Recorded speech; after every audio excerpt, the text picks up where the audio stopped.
हळदीला पहिला खताचा डोस कधी द्यावा? ते शेतकरी बांधव हळदीची उगवण झाल्यानंतर लगेचच जसं की 25-30% उगवण झाल्यानंतर हळद शेतकरी उत्पादक बंधू हे खत टाकण्याची गडबड करतात. तर शेतकरी बंधूंनो, तुम्ही खत टाकण्याची गडबड करू नका. तुम्ही माझ्या हातामधील झाड पाहू शकता. हे याची जस्ट उगवण झालेली आहे आणि याचा मुळ्याचा व्याप जे आहे हे एक 4-6 इंचापर्यंत किंवा 7 इंचापर्यंत याची मुळ्याची व्याप्ती आहे. आपण याला खताचा डोस जर दिला तर या झाडाची भूक जास्त काही नसते.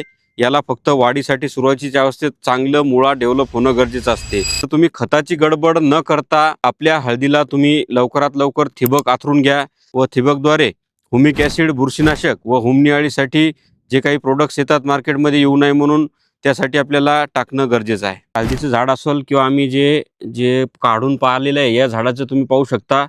याच्या मुळ्या जवळपास 3 ते 4 इंचापर्यंत याच्या मुळ्या झालेल्या आहेत आणि झाड काही उगून राहिले आणि नेमकंच हे 6 इंचापर्यंत झालेलं आहे. तर बरेच शेतकरी बांधव गडबड असे करतात की आत्ताचपासून खत देण्याला याला सुरुवात करतात.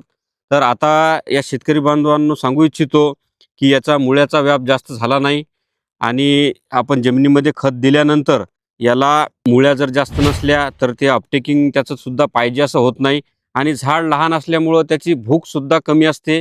त्याच्यामुळं त्याला जास्त काही खताची गरज नाही.